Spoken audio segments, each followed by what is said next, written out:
Hello students, स्वागत है आप सभी का मैथ्स लर्न पर। और आज हम इस वीडियो में एक इम्पोर्टेंट रिलेशन के बारे में बात करेंगे जो कि आपके फर्स्ट चैप्टर में होने वाला था, जिसमें कि आपको दो नंबर्स दिए जाएंगे, नंबर्स ए और नंबर बी, और उनका एचसीएफ होगा और एलसीएम होगा। अब उन दो नंबर में और एचसीएफ और एलसीएम में क्या रिलेशन होता है, क्या फॉर्मूला होता है, उसके बारे में डिस्कस करेंगे और उसके ऊपर एक दो क्वेश्चंस के बारे में हम डील करेंगे। ठीक है, तो चैप्टर फर्स्ट है। चैप्टर फर्स्ट का नेम है रियल नंबर। और इसमें जो बाकी की बात है, डिटेल है, इससे पहले वाली लेक्चर में हम कर चुके हैं ये फॉर्मूला, और इससे आगे की जो बात है वो हम यहाँ करने वाले हैं। क्लास नंबर सेकंड है ये, जिसमें हम आज पढ़ेंगे रिलेशन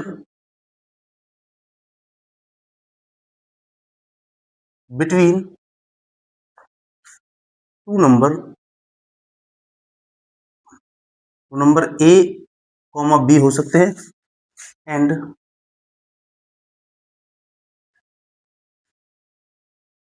देयर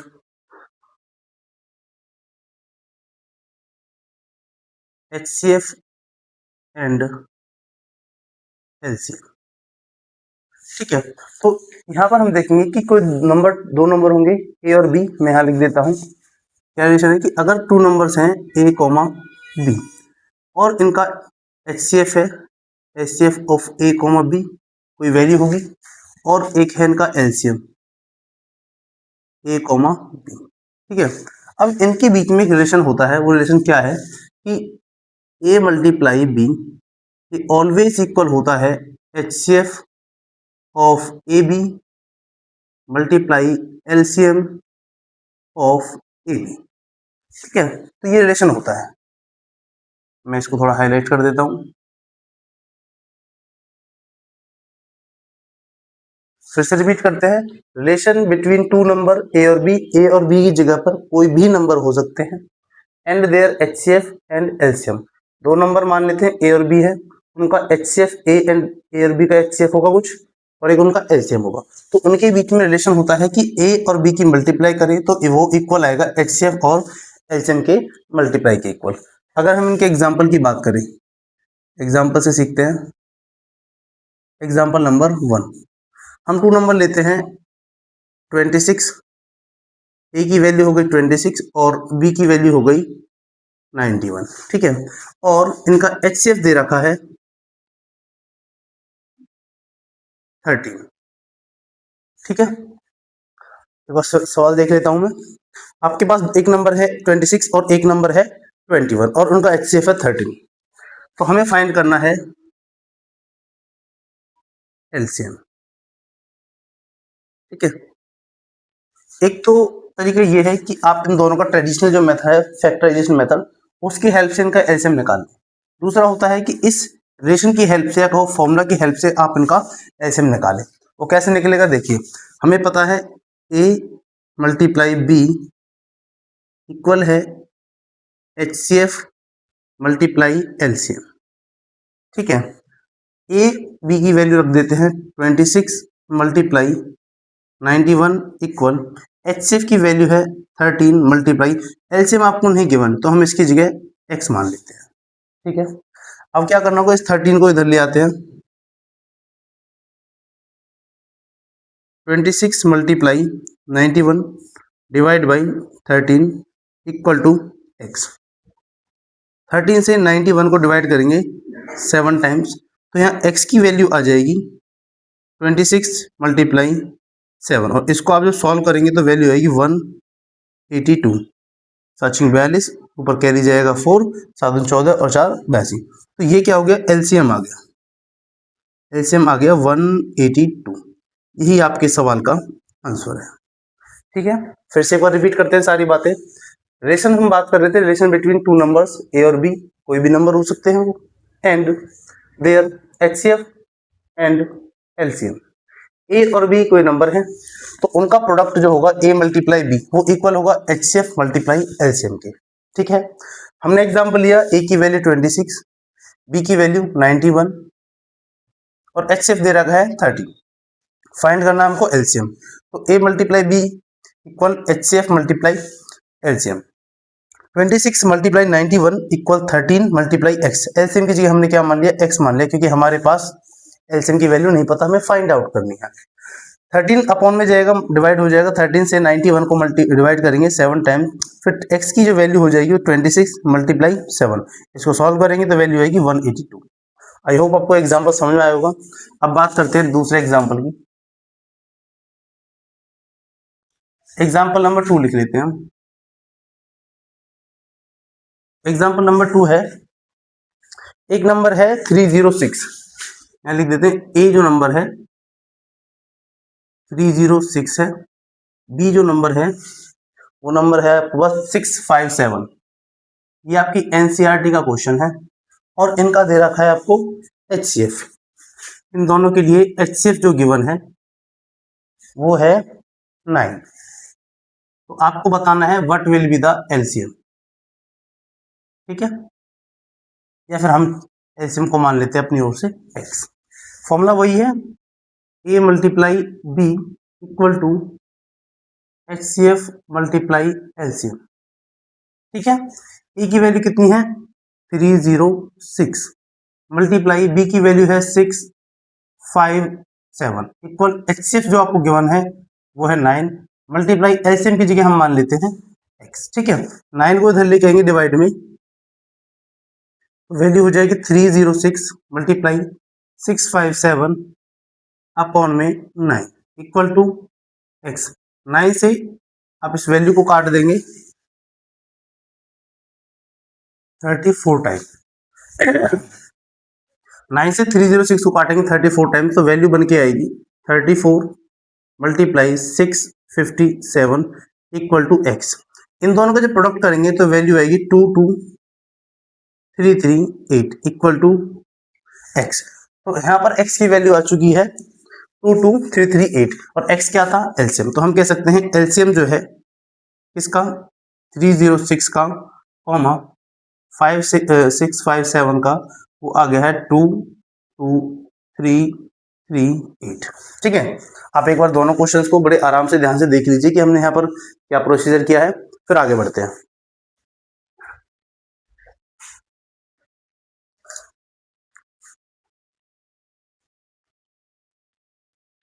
ठीक है, आप चाहो तो इनका एक बार स्क्रीनशॉट ले लें या फिर उतारने में टाइम जाएगा, आगे बाकी वीडियो को आगे शिफ्ट करते हैं।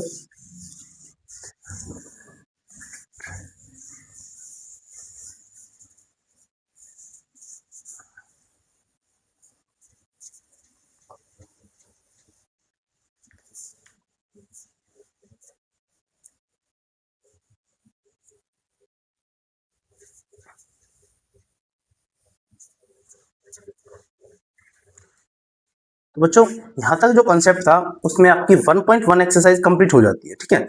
उसके बाद हम मूव करते हैं इरेशनल पार्ट में, जिसमें आपको 1.2 में क्या पढ़ना होगा कि प्रूफ ऑफ इरेशनल नंबर, जहां पर आपको देखना है कि √2 एक इरेशनल नंबर है, उसको प्रूफ करना है कि वो किस तरह से इरेशनल नंबर है, ठीक है। आज क्वेश्चन में चेक करते हैं। नेक्स्ट जो क्वेश्चन है वो ये है, प्रूव दैट √2 इज इरेशनल,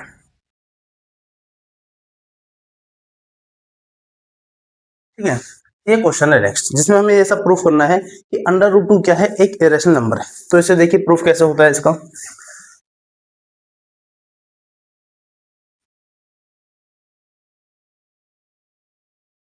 हम इस क्वेश्चन को प्रूफ करेंगे बाय कॉन्ट्रडिक्शन मेथड। अब कॉन्ट्रडिक्शन मेथड का मतलब क्या है कि किसी चीज का अपोजिट मान लेना या किसी चीज का अपोज करना। हिंदी में इसको बोलते हैं विरोधाभास।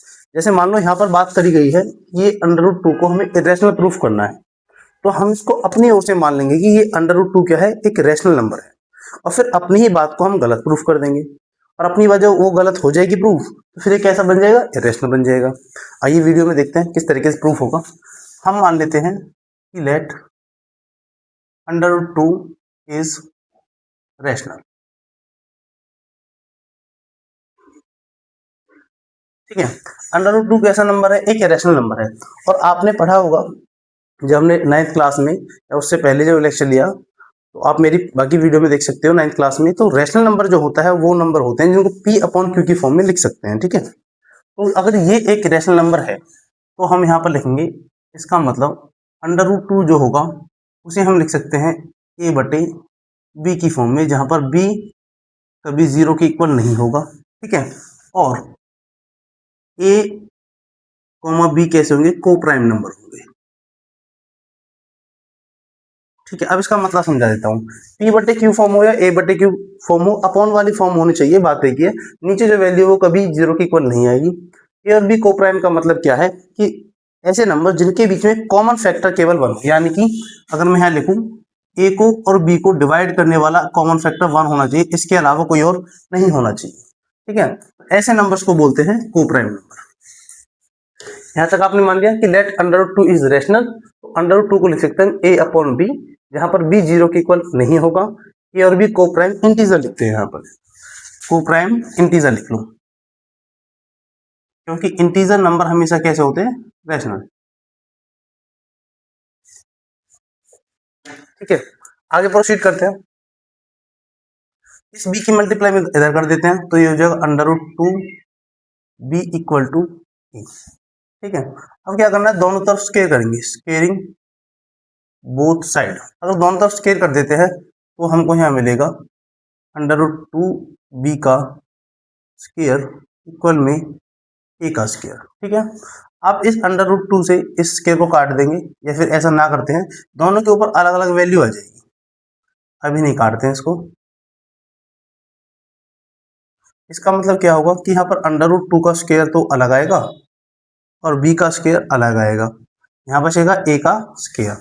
अब यहाँ पर इस 2 से ये रूट कट जाएगा, तो वैल्यू बन के आएगी 2 B square equal to A square. ठीक है, यहाँ तक आप पहुंच चुके हो। अब इस लाइन का मतलब क्या है, इस लाइन का मतलब है कि जो 2 है वो इस ए स्केयर को डिवाइड कर रहा है। ठीक है, जैसे एक इक्वेशन हम यहाँ लिखते हैं कि 10 जो इक्वल होता है, ऐसे लिख सकते हैं 10 को अगर 2 से डिवाइड करें तो कितना आएगा, 5 आएगा। आगे हम 10 को इधर रखते हैं, 2 को इधर ले जाते हैं, तो 5 मल्टीप्लाई बाई 2। तो यहाँ पर 10 को 2 डिवाइड कर रहा है 5 टाइम, या फिर हम ऐसा कह सकते हैं कि 10 को 5 डिवाइड कर रहा है 2 टाइम्स। ठीक है, इसका मतलब यहाँ पर जो 2 है वो डिवाइड करेगा ए स्क्वायर को, तो हम लिखेंगे हियर 2 डिवाइड ए स्क्वायर। अब बात यहाँ पर सीखने की क्या है कि अगर किसी नंबर के स्क्वायर को, यानी कि ए स्क्वायर है और उसको 2 डिवाइड करता है, तो ये बात कंफर्म है कि जो इसका रूट यानी कि ए आएगा उसको भी 2 डिवाइड करेगा। मैं एक एग्जांपल से आपको समझाता हूँ। एक नंबर लेते हैं हम 16। ठीक है, 16 को डिवाइड करता है 2 कितने टाइम्स, 8 टाइम। ठीक है, 16 का अगर हम रूट निकालें तो वो क्या आता है जी, 4 आता है। और 4 को भी क्या करता है, 2 डिवाइड करता है कितने टाइम्स, 2 टाइम्स। वो हमें मैटर नहीं है कितने टाइम्स डिवाइड करता है, मेन बात है कि अगर कोई नंबर है उसको कोई भी नंबर डिवाइड करता है तो उसका जो रूट होगा उसको वही नंबर जरूर डिवाइड करेगा। एक और एग्जांपल से मैं आपको समझाने की कोशिश करता हूँ। अगर हम 25 ले और इसको डिवाइड कराएं 5 से, तो हो जाएगा कितनी बार, 5 टाइम। लेकिन अगर हम इस 25 का रूट ले लें, जो कितना आएगा, 5 आएगा, तो 5 इस नंबर को जरूर डिवाइड करेगा। ये बात यहाँ पर बताई गई है। ठीक है, ये थ्योरम होती है कि अगर कोई नंबर ए है और वो किसी नंबर पी स्क्वायर को डिवाइड करता है तो वो पी को भी जरूर डिवाइड करेगा। ठीक है, यानी उसके रूट को जरूर डिवाइड करता है। अब देखिए यहाँ पर क्या लिखा हुआ है कि हेयर 2 डिवाइड्स ए स्क्वायर। अगर 2 ए स्क्वायर को डिवाइड करता है तो इसका मतलब क्या होगा, this implies that 2 will also divide. ठीक है, ये थ्योरम होती है बेसिकली, इससे पहले बाकी बोर्ड में भी पूछी नहीं जाती, उसका जो रिजल्ट है वो है काम आता है, इससे मैं आपको ये डायरेक्ट करा रहा हूँ कि 2 डिवाइड्स ए स्क्वायर, इसका मतलब है कि 2 विल ऑल्सो डिवाइड ए। ठीक है, अगर 2 ए को डिवाइड कर रहा है, मैं यहाँ बताता हूँ आपको, अगर ए को डिवाइड कर रहा है 2, तो कोई ना कोई वैल्यू तो यहाँ पर आएगी, डिवाइड करने के बाद कुछ तो आएगा। जी बिल्कुल, हम मान लेते हैं सी आएगा। 2 को हम इधर ले जाते हैं तो ए की वैल्यू इधर हो जाती है 2 मल्टीप्लाई सी। ठीक है, अब इस वैल्यू को हम यहाँ इस इक्वेशन में रख देंगे, इसको हम 1 नाम दे देते हैं। तो यहाँ बात है कि 2 विल ऑल्सो डिवाइड ए। अगर ऐसा है तो ए को 2 डिवाइड कर रहा है कितने टाइम, हमने मान लिया कि वो सी टाइम डिवाइड कर रहा है, तो ए की वैल्यू हो जाएगी 2c। तो हम लिखेंगे दिस इंप्लाइज दैट ए बराबर 2c। ठीक है, और इसको पुट कर देंगे, सब्सटीट्यूट इन इक्वेशन 1। इक्वेशन 1 ये रही जी। इक्वेशन 1 है 2b का स्क्वायर इक्वल है a का स्क्वायर। अगली लाइन में हम 2b का स्क्वायर बराबर a स्क्वायर की जगह रख देंगे 2c, तो यहाँ वैल्यू आ जाएगी 2c का स्क्वायर।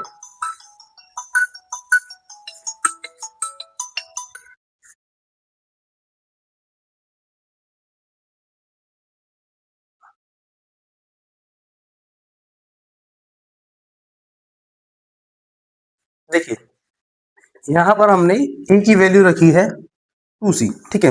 आगे इसको सॉल्व करते हैं, तो 2b का स्क्वायर इक्वल टू 2 का स्क्वायर हो गया 4 और c का स्क्वायर करेंगे तो क्या आएगा, c स्क्वायर आएगा।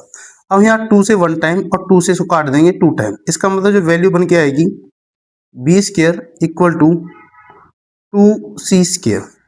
अब ध्यान देने की बात यह है कि जब यहाँ जिस इधर जब 2 था तो सामने वाले a स्क्वायर को डिवाइड कर रहा था। अब यहाँ पर 2 है तो इसके सामने क्या है, b स्क्वायर। इसका मतलब अब इस केस में इस इक्वेशन के हिसाब से 2 डिवाइड करेगा b स्क्वायर को, ठीक है। सेम कंडीशन है, आप चाहो तो इसको ऐसे लिख दो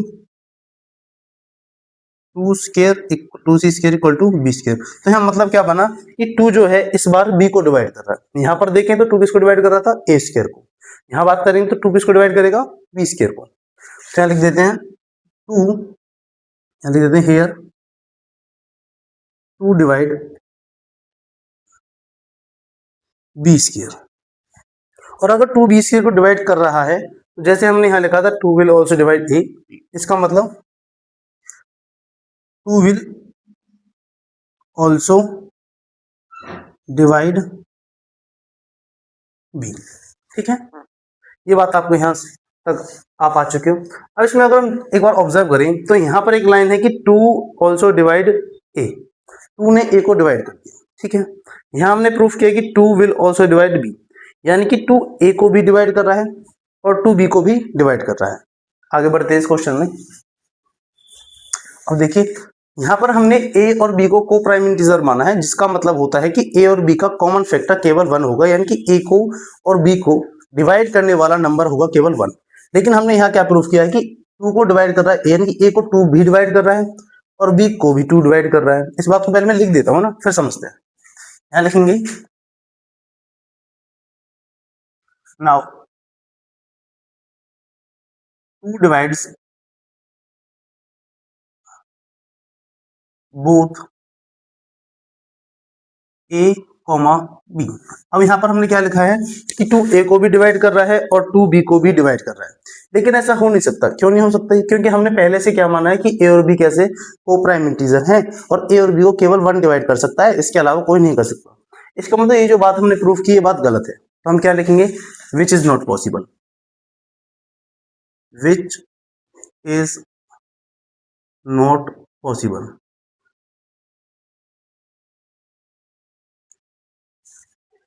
बिकॉज a कॉमा b वर को प्राइम इंटीजर।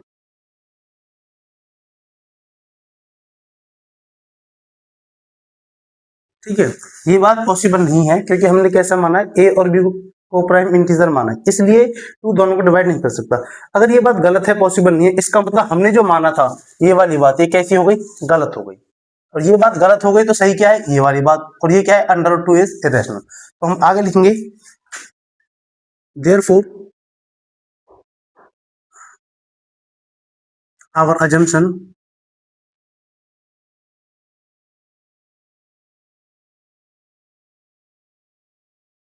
was wrong,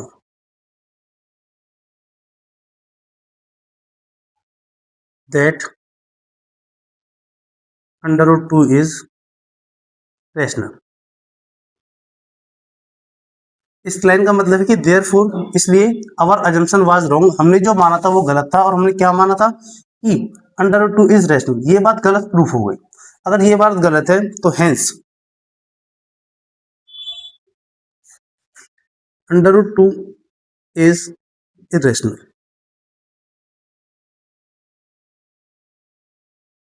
ठीक है, यही बात आपको प्रूफ करनी थी। एक बार मैं सारी बातें फिर से रिपीट कर देता हूं ताकि आपको क्विक रिवीजन हो जाए। हमें प्रूफ करना है prove that under root 2 is irrational. हम मान लेते हैं अपनी ओर से कि अंडर रूट 2 इज रेशनल, ठीक है। तो अंडर रूट 2 इज इक्वल हो जाएगा a अपॉन बी, जहां पर b कभी 0 के इक्वल नहीं होगा।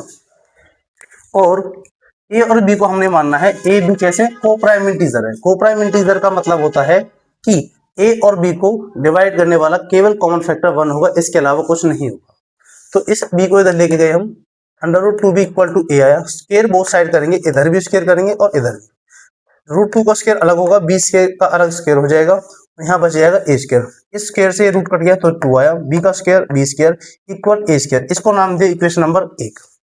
हमने यहाँ लिखेंगे हेयर 2 डिवाइड्स a स्क्वायर। इसका मतलब क्या है कि जब ये कंडीशन आ जाती है तो ये 2 जो है इस b को इस वाले a स्क्वायर को डिवाइड करेगा, ये b इधर चले जाएगा ना अपॉन में, इसका मतलब 2 डिवाइड कर रहा है इसको।